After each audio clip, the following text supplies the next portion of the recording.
ठाकुर जी के परम भक्त हुए, सब लोग शायद नाम जानते होंगे, श्री हरिराम व्यास। हरिराम व्यास जी हमारे वृंदावन के सबसे ज्यादा यश को गाया है हरिराम व्यास जी ने।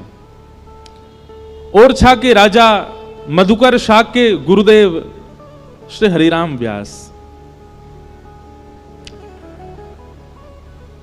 अब हरिराम व्यास जी का चरित्र तो बहुत बड़ा है, पर मैं सूक्ष्म में कह दूं कि उनको साक्षात महादेव ने प्रकट होकर के कहा कि व्यास जी आप विद्वान इसलिए नहीं बने हो कि आप असहाय लोगों को हराते रहो। वो अपनी विद्वत्ता से सबको हराते थे। महादेव ने कहा कि आप तो विशाखा जी का अवतार हो, आप ठाकुर जी की निज सहचरी हो, आप तो जाओ और जाकर के वृंदावन के यश का गुणगान करो। बंधुओं एक बात हमारी सुनेंगे ध्यान से, अगर आप कहीं और जन्मे हैं, किसी और स्थान में रहते हैं और किंचित आपके चित्त में ब्रजवास की भावना हो जाए और आपको ब्रज मिल ही जाए, तो निश्चित ही इसमें महादेव की ही अनुकंपा समझिएगा। हमारे ब्रज में बाहर के लोगों को बसावे में, लोग बाग श्री जी से प्रार्थना करते हैं कि हमको ब्रज में बसाओ, लोग बाग ठाकुर जी से प्रार्थना करते हैं कि हमको ब्रज में बसाओ, यमुना जी से संतों से प्रार्थना करते हैं कि ब्रजवास मिल जाए। आज हम सूत्र बता रहे हैं, ब्रजवास की यदि इच्छा हो तो महादेव की आराधना करो, महादेव ब्रज में बसाएंगे। महादेव को ही अधिकार है ब्रज भेजने का। कितनों को भेजा? हरिराम व्यास जी को ब्रज भेजने वाले श्री महादेव। हरिराम व्यास जी जब वृंदावन आ गए तो वृंदावन से उनका जाने का मन नहीं हुआ। तब ओरछा से कई ब्राह्मण गए, उनके परिवार के लोग गए, मधुकर शाह राजा स्वयं चला गया। और मधुकर शाह राजा ने तो वो किया जो कोई नहीं किया। उसने कहा हरिराम व्यास जी से स्पष्ट कहेंगे कि चलो वापस तो नहीं जाएंगे, इनके गुरु जी से आज्ञा दिलवा देंगे तो इनको जाना पड़ेगा। तो मधुकर शाह ने जाकर के श्री हितरवंश महाप्रभु को जाकर के प्रणाम किया, राधा वल्लभ लाल जी के मंदिर में वंदन करके, और हितरवंश महाप्रभु से मधुकर शाह ने कहा कि आप हरिराम व्यास जी को आज्ञा दीजिए कि वो वापस ओरछा चले जाएं। तो महाप्रभु जी बोले भैया ये आज्ञा उचित तो नहीं है, किसी को ब्रज में रहने की इच्छा है तो तुम उसको वापस क्यों ले जाना चाहते हो?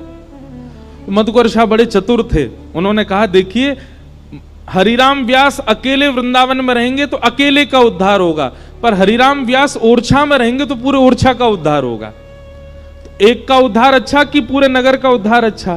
तो हितरवंश महाप्रभु बोले भाई नगर का उद्धार अच्छा है। तो बोले आपसे प्रार्थना है कि आप इनको आज्ञा कर दीजिए कि ये वापस हमारे साथ चलें। तो महाप्रभु जी ने स्वीकार कर लिया, ठीक है हम हरिराम व्यास जी से कह देंगे कि वो वापस आपके साथ चले जाएं। एक बहुत अच्छा पद है उनका, मैं वही ढूंढ रहा हूं। वाह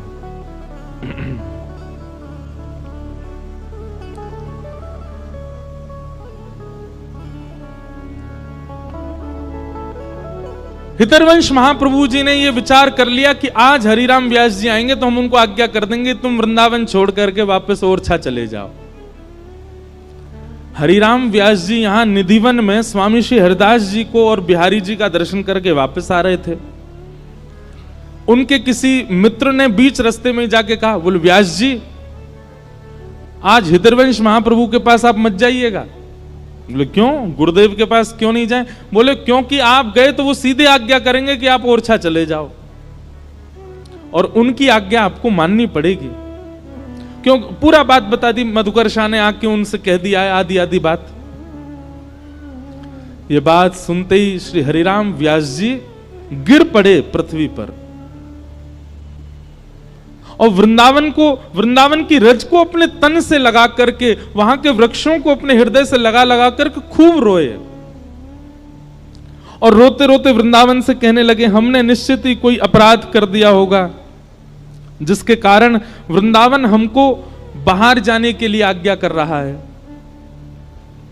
और हरिराम व्यास जी ने यह तक स्थिति कर ली कि महाराज काली पोतली, पूरे मुंह पे काजल लगा लिया, और कई लोग तो ऐसा कहते हैं कि काजल लगा के गधा पे बैठ गए और पूरे वृंदावन में घूमने लगे। ऐसी उनकी स्थिति हो गई कि वे अपने वश में नहीं थे। किसी ने पूछा, बोले व्यास जी ये मुंह पे कालीत पोत के आप इस प्रकार इस जानवर पे बैठ के क्यों घूम रहे हैं? तो हरिराम व्यास जी बोले, वृंदावन त्याग के जिसको जाना पड़ता है उसको ऐसे ही जाना चाहिए, क्योंकि सौभाग्य से मिलता है वृंदावन। और कोई वृंदावन छोड़ रहा है तो उसकी स्थिति तो यही होनी चाहिए कि वो किसी को मुंह ना दिखावे, वो ऐसे वाहन पे बैठ के ही डोले। ऐसे विचलित से हो गए हरिराम व्यास जी।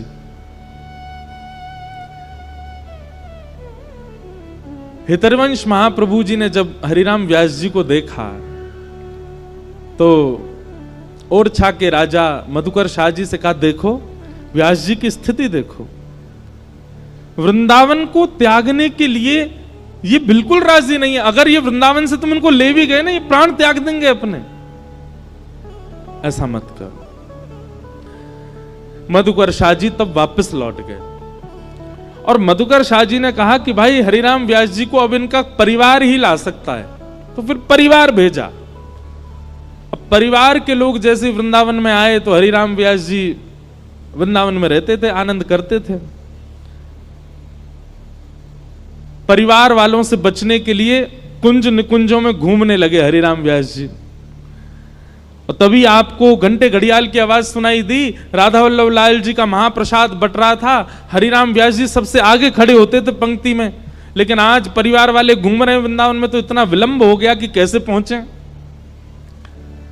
अवसर पाकर के हरिराम व्यास जी दौड़े राधा वल्लभ जी के मंदिर की ओर। तब तक प्रसादी बट चुकी थी सब में। हरिराम व्यास जी जब तक पहुंचे सब में बट चुकी थी। अब हरिराम व्यास जी बोले, आज तो हमारा नियम टूट गया, हमको प्रसादी मिली नहीं ठाकुर जी की। तभी वहां झाड़ू लगाने वाली कढ़ी पकौड़ी आदि सब पा रही थी। हरिराम व्यास जी गए और उसके आगे हाथ पसार के खड़े हो गए। बोले, बहन आज मुझे प्रसाद नहीं मिला, आप अपने पात्र में से कुछ प्रसादी मुझको दे दो। अब यहां हरिराम व्यास जी उस मेहतरानी के आगे हाथ पसार के बैठे थे, इतने में ही उनका परिवार वाले सब वहीं आ गए और वो दूर से हरिराम व्यास जी को देख रहे थे। और सब घर के लोग बोले, अरे राम राम राम, देखो ये व्यास जी क्या कर रहे हैं, इतने विप्र कुल के, इतने ऊंचे कुल के, इतने विद्वान हरिराम व्यास जी वृंदावन आके पागल हो गए, एक मेहतरानी के आगे हाथ पसार रहे हैं। मेहतरानी बोले कि मेरे यहां का प्रसाद आप ले नहीं सकते, मेरे हाथ का छुबा आप नहीं पा सकते नाथ। हरिराम व्यास जी बोले, क्यों? बोले, क्योंकि मैं मेहतरानी हूं, झाड़ू पोंछा लगाना मेरा काम है, आप मेरे हाथ का स्पर्श किया प्रसाद नहीं पा सकते। हरिराम व्यास जी बोले, अरे प्रसाद मेरे हाथ में आवे चाहे तेरे हाथ में आवे, पर वो प्रसाद हमेशा प्रसाद ही कहलावे।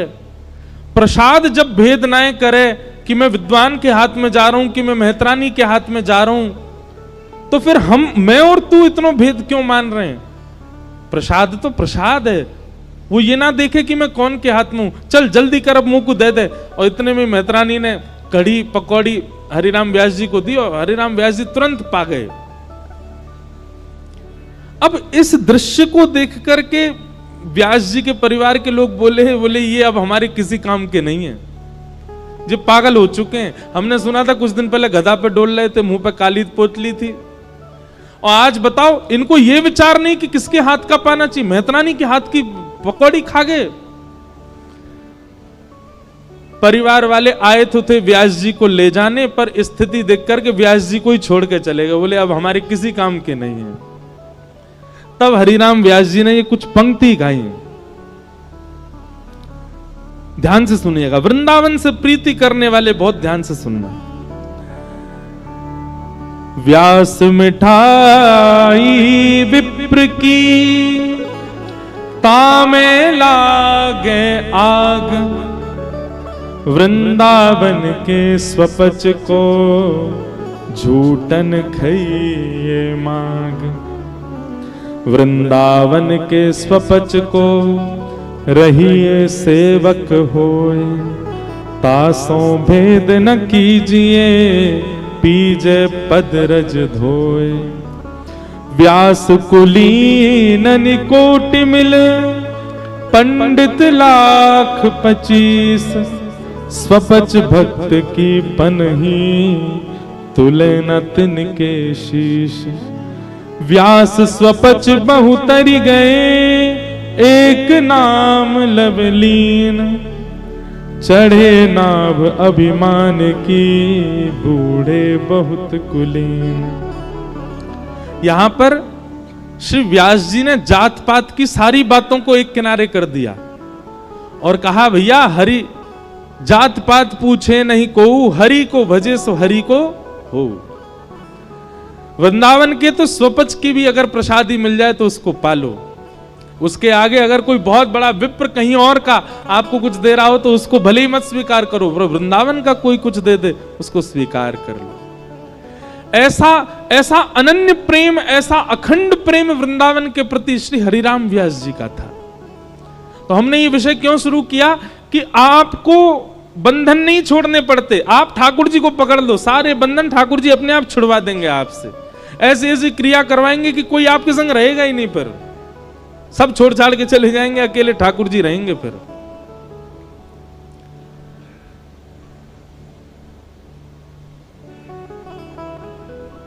पूरे ब्रजमंडल में अब सबन को लगवे लगी कि नंद बाबा के लाला होएगो। और आज सवेरे नंदा सुनंदा ने जैसे ही जाय करके देखी यशोदा मैया के बगल में नेक सो नीलमणि जैसो लाला सोयो है। आहा, पूरे ब्रजमंडल में हल्ला कर दियो, है गयो है गयो है गयो है गयो। रास्ता में रोक रोक के सब पूछे कहां भयो, बोले अब तो है गयो। बोले भयो कहा, बोले है गयो। सब नंदा सुनंदा के पीछे दौड़ रहे हैं, कहां भयो कहां भयो कहां भयो। नंदा सुनंदा दौड़ी दौड़ी नंद भवन की गौशाला में गई और गौशाला में जाकर के नंद बाबा से बोली, बाबा है गयो है गयो है गयो है गयो। बाबा बोले कहा भयो, बोले आपने इतने ब्रजवासी जमाए, यमुना जी की सेवा करी, ब्राह्मणन को इतना प्रसन्न कियो, इन सबन के फलस्वरूप आपके घर नीलमणि जैसो लाला भयो है। यह बात सुनकर के नंद बाबा अति प्रसन्न हो गए। खूब ब्राह्मणों को दान दिया, ब्रजवासियों को दान दिया, गैयाओं का पूजन किया। लाला से अभी तक मिले नहीं है नंद बाबा, पहले गए ब्राह्मणों के पास, उनको दान करके आए, ब्रजवासियों को बहु सामग्री लुटा के आए, यमुना जी का पूजन किया, गैया का पूजन किया, तब जाकर के लाला से मिले। सब ब्रजवासियों को जैसे ही पता चला, सब ने जाकर के नंद भवन को घेर लिया। सब गा रहे हैं, हो जुग जुग जीवेरी यशोदा मैया तेरो ललना, जुग जुग जीवेरी यशोदा मैया तेरो ललना। अरे जुग जुग जीवेरी यशोदा मैया तेरो ललना, जुग जीवेरी यशोदा मैया तेरो ललना। अरे हाँ तेरो ललना नंद रानी तेरो ललना, तेरो ललना नंद रानी तेरो ललना, महारानी तेरो ललना, तेरो ललना गाँव भाव से। ओ जुग जुग जीवेरी यशोदा मैया तेरो ललना, जुग जुग जीवेरी यशोदा मैया तेरो ललना। अरे जुग जुग जीवेरी नंद रानी मैया तेरो ललना, जुग जीवेरी नंद रानी मैया तेरो ललना। बड़े भागते यशोदा मैया ऐसो सुत तन जायो, बड़े भागते यशोदा मैया ऐसो सुत तन जायो। ओ बड़े भागते यशोदा मैया ऐसो सुत तन जायो, बड़े भागते यशोदा मैया ऐसो सुत कैसो सुत। पूर्ण ब्रह्म जगत को स्वामी सोते ने गोद खिलायो, पूर्ण ब्रह्म जगत को स्वामी सोतन गोद खिलायो। पूर्ण ब्रह्म जगत को स्वामी सोते ने गोद खिलायो। पूर्ण ब्रह्म जगत को स्वामी सोतन गोद खिलायो। हो याकू मगवा दे पलनवा तेरो ललना। याकू मगवा दे पलनवा तेरो ललना। अरे जुग जुग जीवे री यशोदा मैया तेरो ललना। जुग जुग जीवे री यशोदा बलनंद के लाला की।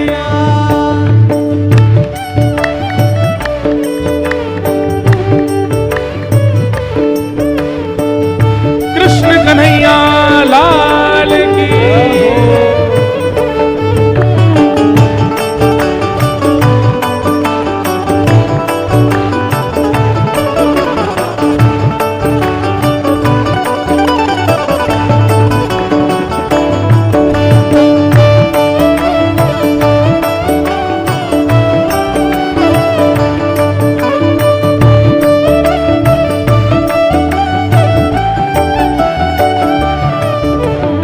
ये बात बताते बताते मेरे रोंगटे खड़े होते हैं कभी कभी कि ब्रजमंडल में ऐसा हमारे आपके जैसा उत्सव नहीं हुआ है। ब्रजवासी नाच रहे हैं, गा रहे हैं, उत्सव मना रहे हैं, उन्होंने लाला को देखा ही नहीं है अभी भी, फिर भी नाच रहे हैं, अपने घर सजा रहे हैं, एक दूसरे के कंधे पर चढ़ चढ़ के उछल उछल के कह रहे हैं बधाई हो बधाई हो। मानो ऐसे उत्सव मना रहे हैं कि जैसे ये लाला के सगे भैया हों, लाला के सगे चाचा हों, लाला के सगे संबंधी हों। दूर दूर तक संबंध नहीं है, लेकिन फिर भी इतना उत्साह ब्रजवासियों में भरा है, सब नाच रहे हैं। भागवत जी में वर्णन है, अवाद्यंत विचित्राणी वादित्राणी महोत्सवे। बोले जितने वाद्य हैं ना, तबला ढोलक ढोल नगाड़े, ये सब तो 6-7 दिन बजे, पर उत्सव तो चल ही रहा। 6-7 दिन बाद इन सब के ये सब फूटने लगे। तो बोले फिर ब्रजवासी उत्सव कैसे मना रहे हैं? तो व्यास जी वर्णन करते हैं, अवाद्यंत विचित्राणी। कोई अपने मुंह को फुला करके मुंह से आवाज निकाल रहा है, कोई आवाज निकलने वाली कोई भी सामग्री मिल जाए उसी को बजा रहे हैं। बिना बाल वाला कोई आ जाए तो उसके सिर को ही बजा रहे हैं, कोई किसी के पेट को ही बजा रहे हैं। बस उत्सव मना रहे हैं, सब नाच रहे हैं, गा रहे हैं, और सब कहा कह रहे हैं भैया बोरो मत मैयो, नंद बाबा के लाला भयो है तो को भी बधाई हो, तेरो पेट धन्य है जाए ने कि आप ढोलक बजवा ले। मोटे मोटे पेट वाले भी अपने ढोलक बजवा रहे हैं, कोई सिर पे बजवा रहा है, कोई अपने हाथों से विचित्र विचित्र वाद्य बजा करके सब नाच रहे हैं। सब ब्रजवासी कह रहे हैं हे यशोदा मैया, धन्य घड़ी जब होए यशोदा मैया कह के बोले।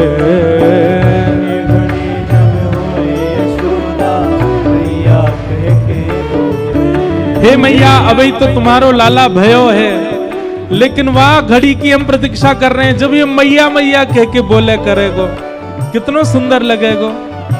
धन्य घड़ी जब होए यशोदा मैया कह के बोले। धन्य घड़ी जब होए यशोदा मैया कह के बोले। हाँ धन्य घड़ी जब होए यशोदा मैया कह के बोले। धन्य घड़ी जब होए यशोदा मैया कह के बोले।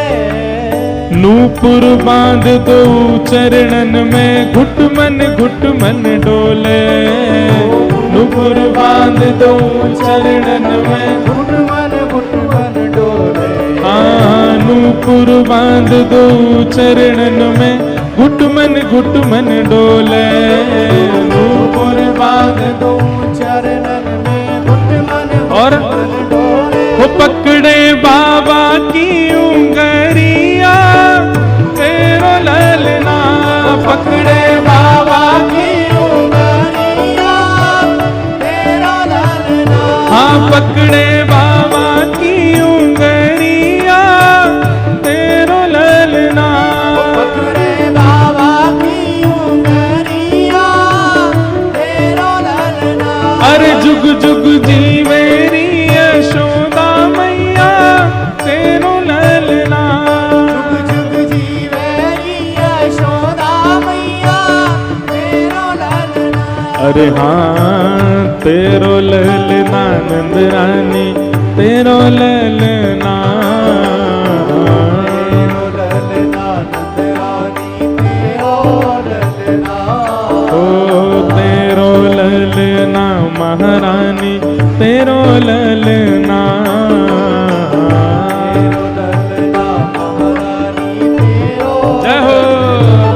जुग जुग जी मेरी यशोदा मैया तेरो ललना। जुग जुग जीवेरी यशोदा मैया तेरो ललना। हाँ जुग जुग जी मेरी नंद रानी मैया तेरो ललना। जुग जुग जीवेरी यशोदा मैया तेरो ललना। हे नंद घरा नंद भयो। जय कन्हैया लाल की।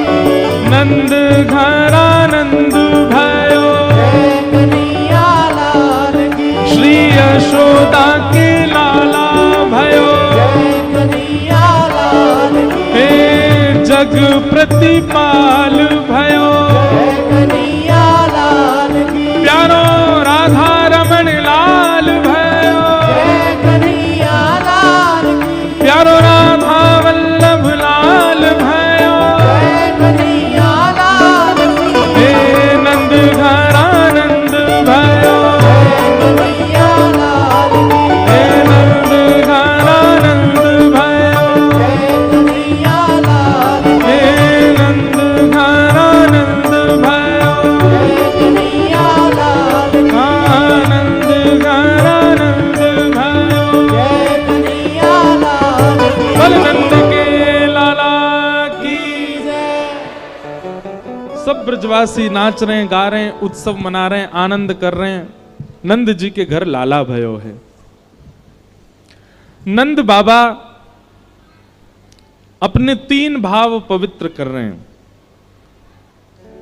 तन पवित्र सेवा किए धन पवित्र कर दान। मन पवित्र हरि भजन सो होत त्रिविध कल्याण। नंद बाबा सब ब्रजवासियों को इतनी सेवा कर रहे हैं सबकी। कोई भी उदास नहीं है जाए, कोई भी हताश नहीं है जाए, सबन को। भैया देखो एक बात हमारी सुनो, ठाकुर जी का उत्सव करो, अनुष्ठान करो, भागवत कथा कराओ। अनुष्ठान उत्सव सफल कैसे होते हैं कि जितने भी लोग वहां आवे उनमें से कोई हताश होके ना जावे, उससे उत्सव सफल होता है। कोई निराश होके ना जावे। कई बार बड़े उत्सव होते हैं, बड़ी कथाएं होती, बहुत लोग उदास भी हो जाते हैं, पर यह उत्सव और आयोजन करवाने वालों की जिम्मेवारी होती है कि कोई उदास ना जावे, सबको हम संभालें। आप भले ही जितने दिन उत्सव होता उतने दिन दीन बन के रहो, सबके आगे हाथ जोड़ के रहो, पर किसी को हताश उदास मत होने दो। और ये बात हम नहीं कह रहे हैं, स्वयं भगवान गीता में कहते हैं कि उत्सव में 5 काम नहीं होने चाहिए जिससे उत्सव तामसी हो जाता है। उसमें एक भाव यह भी है कि उत्सव में जितने लोग आवे सब प्रसन्नता से जावे, यह भाव। तो नंद बाबा सबके पास जा रहे हैं, कोई को कोई दिक्कत तो नहीं, सबन के हाथ जोड़ें, सबन के भाव रखें, सबन के प्रति ऐसी भावना रखें कि किसी के हृदय में कोई भी प्रकार को द्वेष भाव या कोई अंतर्भाव नहीं आ जावे। इस प्रकार पूरे ब्रजमंडल की सेवा कर रहे हैं ठाकुर जी, खूब दान कर रहे हैं नंद बाबा, और भजन तो चल ही रहे हो। तभी एक राक्षसी, जब ठाकुर जी 6 दिना के भय, एक पूतना नाम की राक्षसी आई। बहुत ध्यान पूर्वक सुनिएगा। पूतना, भगवत भक्ति में आप जब प्रवेश करेंगे तो सबसे पहली बाधा आपके जीवन में पूतना ही आएगी। पूतना का मतलब क्या है? अविद्या, अज्ञान। सबसे पहले अविद्या ही जीवन में आती है। अविद्या का रूप क्या होता है? ठाकुर जी में मन लगा पर कुछ समय बाद हटने लग गया, यह अविद्या का कारण होता है।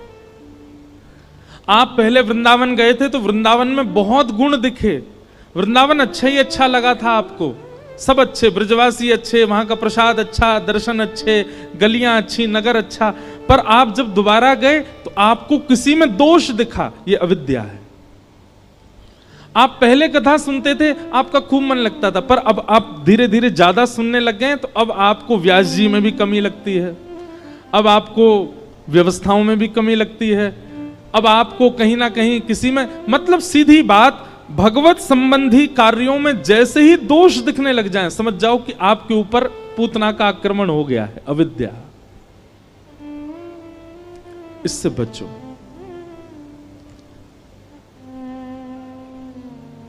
अविद्या से बचने का एक ही उपाय है, क्या? आप जो सत्संग श्रवण करते हैं उसका बहुत चिंतन किया करो, क्योंकि चिंतन जो होता है ना, वो चिंतन ही सुनी हुई बातों को, सुने हुए कथा को, वह उसका निचोड़ निकाल करके आपके चित्त में व्यवस्थित करता है, जिससे अविद्या रूपी ये जो वायरस हैं, ये सब आपका स्पर्श नहीं कर पाते। भाई औषधि तो आप ले रहे हो, 7 दिन कथा सुन रहे हो, उसका मतलब औषधि लेना। 7 दिन बाद इस कथा का चिंतन करना मतलब परहेज करना। कोई व्यक्ति औषधि लेता है लेकिन परहेज नहीं करता, ठीक हो जाएगा? वो नहीं हो सकता। परहेज आवश्यक है। आपको डायबिटीज बता दी डॉक्टर ने, दवाइयां दे दी, सुबह खाने से पहले, दोपहर भोजन के बाद, रात्रि सोने से पहले, जो भी हो। आपने 6 महीने दवाई ली, उसके बाद शुगर चेक किया 300 पार। डॉक्टर बोला दवाई लेते थे? बोले मैंने पत्ते खत्म कर दिए, कितने सारे रोज खाता था। फिर ठीक क्यों नहीं हुए? अपना भोजन प्रसाद बताओ कैसे करते थे? बोले सुबह उठते ही हम पराठे खाते थे, दोपहर राजभोग पाने जाते थे, उसमें जलेबी खाते थे, रात्रि सोने से पहले बढ़िया खांड की मिश्री का दूध पीते थे। डॉक्टर बोले भैया तू लाख दवाई ले, कुछ नहीं होना। क्यों? परहेज नहीं है। कथा सुनना औषधि लेने के समान है, पर कथा का चिंतन करना, निरुध्यासन करना, उस पर थोड़ा विचार करना कि व्यास जी जो कह रहे हैं उसका तात्पर्य क्या है, यह परहेज के समान है। बिना परहेज के औषधि काम नहीं करेगी। नहीं, कभी कभी मन में आता है, इतने लोग कथा में आते हैं, सबको ठाकुर जी क्यों नहीं मिल जाते? क्योंकि औषधि ले रहे हैं, परहेज नहीं कर रहे हैं। परहेज करो। तो पूतना से बचने का एक ही तरीका है, औषधि तो लीजिए पर उसका चिंतन भी करिए। तत्श्रवणवन प्रपठन विचारण परो भक्त्या विमुच्चेन्नर। बिना विचार किए लाभ नहीं मिलेगा।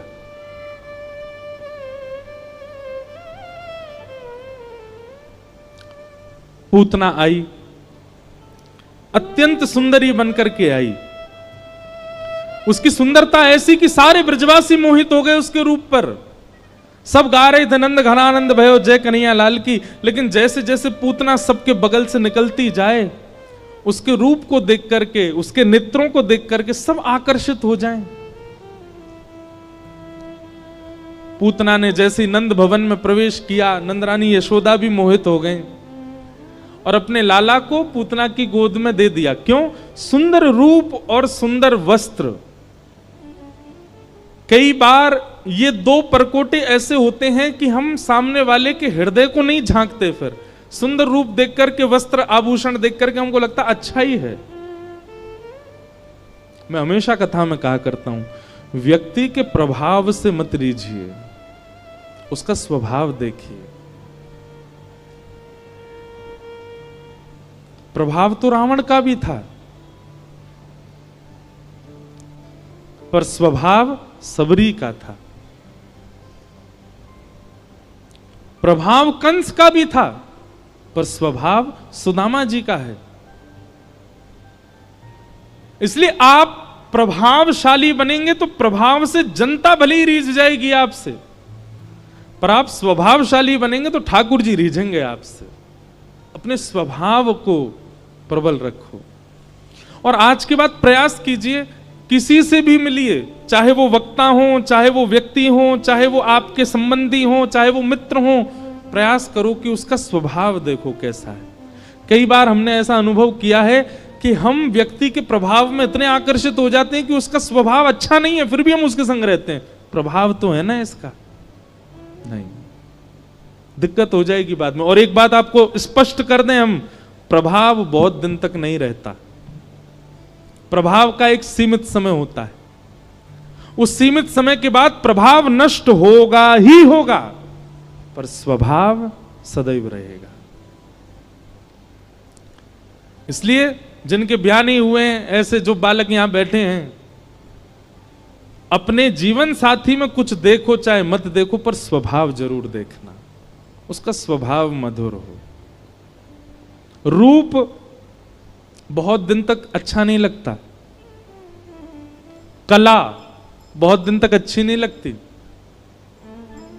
गुण बहुत दिन तक आपको आकर्षित नहीं करते, पर स्वभाव वो अंतिम समय तक आपको सुख प्रदान करेगा। तो चाहे मित्र बनाओ, चाहे जीवन साथी बनाओ, और हम एक बात स्पष्ट कर दें, चाहे गुरु बनाओ, प्रभाव देख करके नहीं, स्वभाव देख के। अच्छा, अब दूसरी बात, हम पे ही एक प्रश्न बहुत आता है, कई लोगों का मन है दीक्षा लेनी है पर हम नहीं देते। हमने नियम, बहुत सारी बातें कही हैं इतनी कथाओं में कि हमारा मन है कि हमसे दिशा ले लो आप, हम दिशा दे रहे हैं। और जिस दिन दिशा पर आप चलने लगोगे, दीक्षा वास्तविक में दिशा ही दीक्षा है। वो दीक्षा किस काम की कि आपने गुरु मंत्र तो ले लिया, किसी को गुरु तो बना लिया, पर दिशा नहीं ले पाए उससे। इसलिए हम पहले दिशा देने का ही काम कर रहे हैं, हमारी दिशा ही दीक्षा है। पर अब गुरुजनों की बहुत आज्ञा है और पूज्य पिताजी महाराज का भी बहुत प्रेशर है, तो अगले वर्ष तक हम प्रयास करेंगे कि हम दें, पर उसमें भी हम आपसे फिर कहेंगे दिशा प्रधान है। सबकी कथा सुनो, सबसे ग्रहण करो, सब कुछ ना कुछ देते हैं, दिशा ग्रहण करो। तो जीवन में किसी को भी स्थान प्रदान करो, उसका प्रभाव नहीं, स्वभाव देख करके।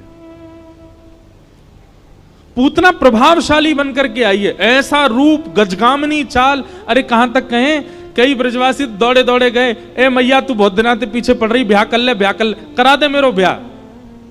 कौन ते करेगो, वो आ रही, क्या बात करा दे, देखियो मैया कितनी सुंदर लग रही है। अरे ब्रजवासियों की छोड़ो, पूतना जब नंद भवन में गई है तो यशोदा मैया के भी चित्त में ये भाव आ गया, इतनी सुंदर। अरे विधाता, या तो तेने मेरो लाला कछु साल पहले भेज दिया हो, तो या ये छोरी कछु साल बाद आती तो यही तो ब्याह कराती अपने लाला को, कितनी सुंदर है। ठाकुर जी कह रहे हैं मैया रुक जा, अभी तेरे बहू को रूप दिखाऊं। यशोदा मैया बोली आओ बहन, कहां से आई हो? पूतना बोली पास के गांव ते आई हूं, आपके लाला की हैवे की खबर जाने, मैंने सोची न कि थोड़ा आपको बधाई दे आऊं। हाँ हाँ तुम्हारा ही लाला है, गोद में दे दिए ठाकुर जी।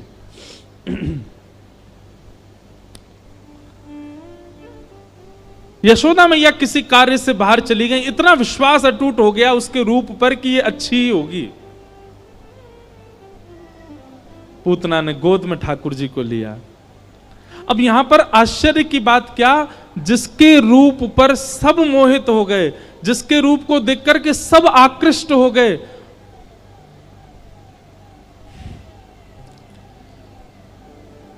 क्या बता रहा था, हां, जिसके रूप पर सब आकृष्ट हो गए, जिसके रूप पर सब मोहित हो गए,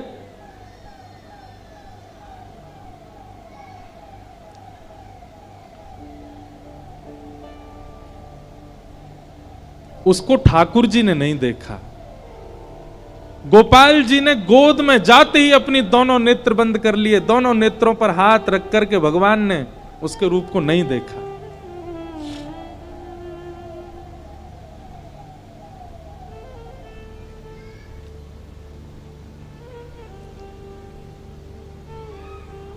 कितना बड़ा दुर्भाग्य है पूतना का। पूरे विश्व को प्रभावित कर लिया लेकिन विश्व रचयिता को प्रभावित नहीं कर पाई।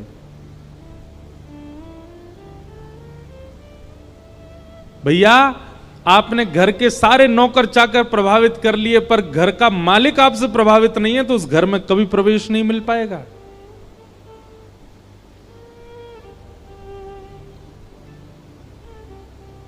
पूतना को चाहिए था कि ऐसा रूप निर्माण करती कि ठाकुर जी उसको देखते, पर ठाकुर जी ने नेत्र तो बंद किए, ऊपर से हाथ और रख लिए, नहीं देखा पूतना को।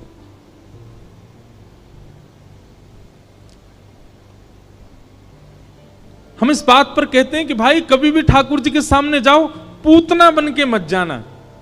पूतना बन के मतलब ठाकुर जी ने पूतना को नहीं देखा, इसके पीछे हमारे संत जन कई कारण बताते हैं, कई साधन बताते हैं।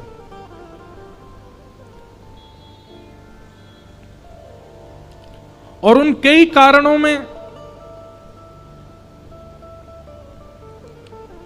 एक विशिष्ट कारण है।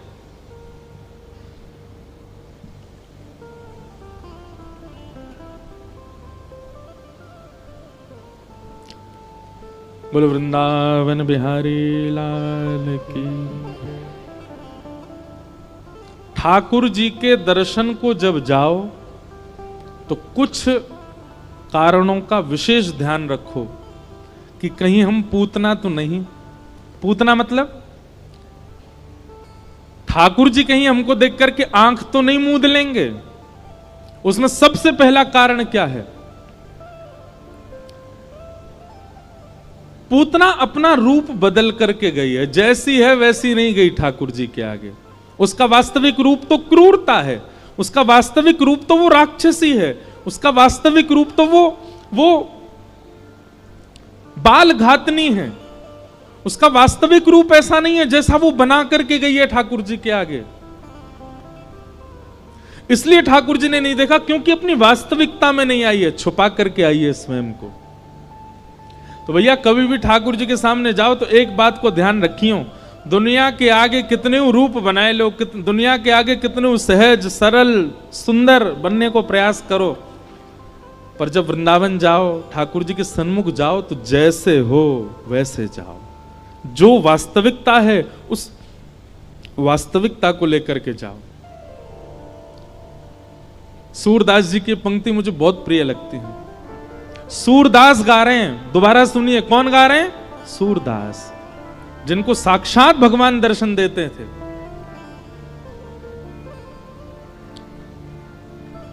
कौन कुटिल खल कामी मौसम, कौन कुटिल खल कामी मौसम, कौन कुटिल खल कामी मौसम, कौन कुटिल खल कामी मौसम, जो तन दियो ताहि बिसरायो, जो तन दियो ताहि बिसरायो, जो तन दियो ताहि बिसरायो, जो तन दियो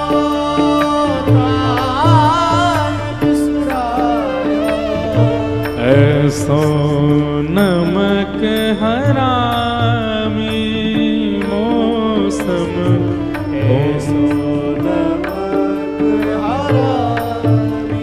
ये सूरदास जी कह रहे हैं, जो इतने बड़े प्रबल भक्त हैं ठाकुर जी के कि ठाकुर जी प्रत्यक्ष दर्शन देते हैं जिनको, बिना नेत्रों के जो ठाकुर जी की प्रत्यक्ष लीला का अनुभव कर लेते हैं, उन सूरदास जी की वाणी है कि कौन कुटिल खलकामी मौसम।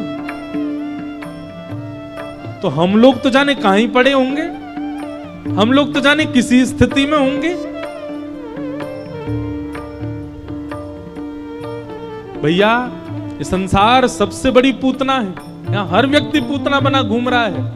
अंदर से कुछ है, स्वभाव कुछ कह रहा है, मन में विचारधारा कुछ है, पर बाहर से ऐसा दिखा करके चल रहे हैं कि नहीं हम तो परम पवित्र हैं, हम तो परम श्रेष्ठ हैं, हम तो परम शुद्ध हैं। और क्षमा कीजिएगा, ठाकुर जी को जो जो गुण बहुत अप्रिय लगते हैं उनमें से एक अवगुण यह भी है कि व्यक्ति है कुछ पर दिखाता कुछ चल रहा है संसार को।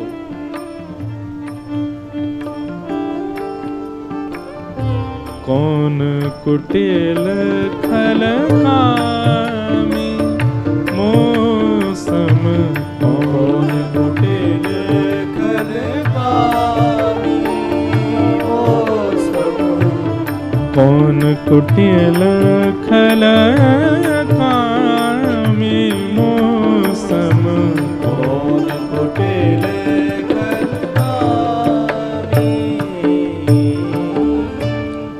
ठाकुर जी को जो अवगुण अत्यंत अप्रिय हैं, जिनके कारण भक्त सदा ठाकुर जी से विमुख रहता है, उनमें कुछ अवगुणों में एक अवगुण यह भी है, क्या कि व्यक्ति अपने स्वभाव से कुछ है पर बाह्य एक बहलूपिया बना घूम रहा है।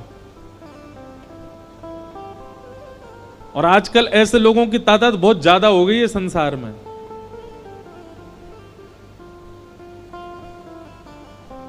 संसार भले ही रीझ जाए ऐसों से, पर ठाकुर जी नहीं रीझते।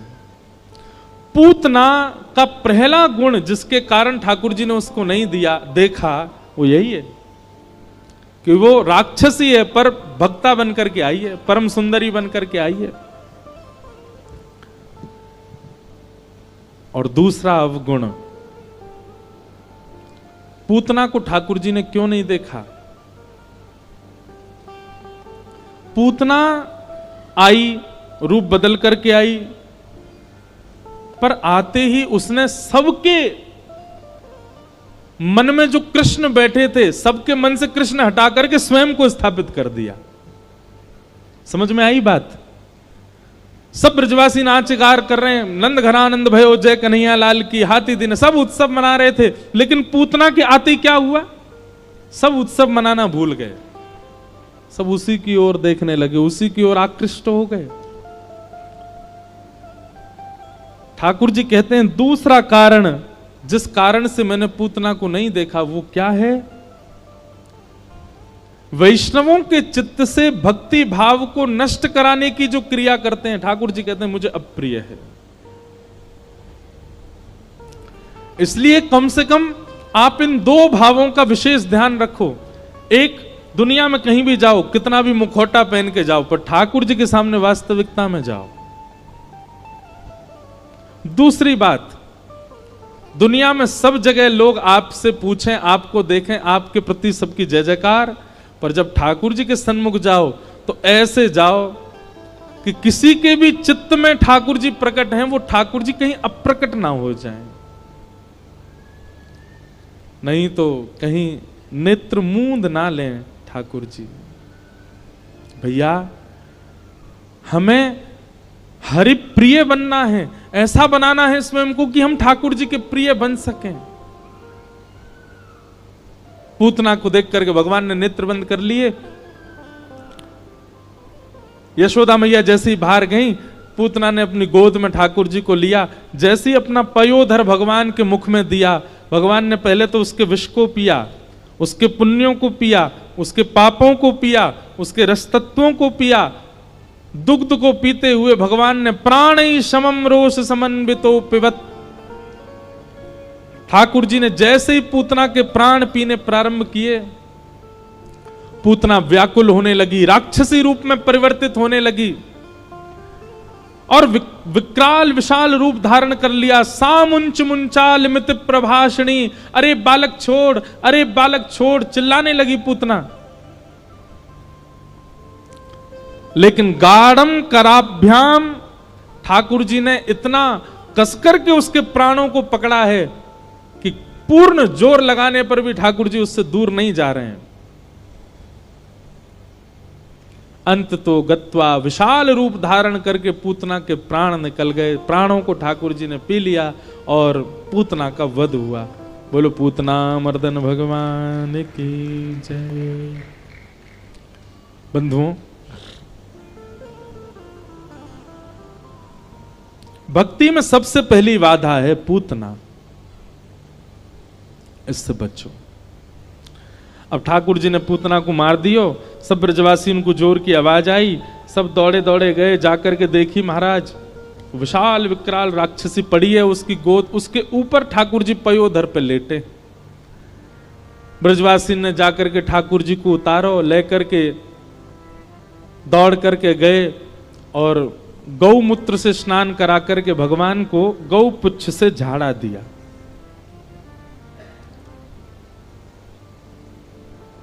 लेकिन यहां पर समझने वाली बात यह है कि पूतना को मार करके ठाकुर जी ने वह गति प्रदान की जो माता यशोदा को कभी प्राप्त होनी चाहिए थी। पूतना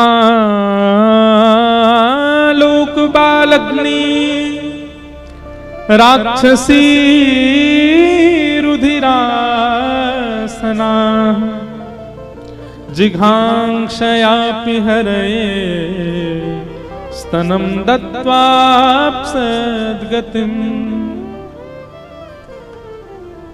भगवान ने पूतना को वो गति प्रदान की, स्वर्ग दे देते चलता, वैकुंठ दे देते चलता, वैकुंठ में भी पंच मुक्ति दे देते चल जाता।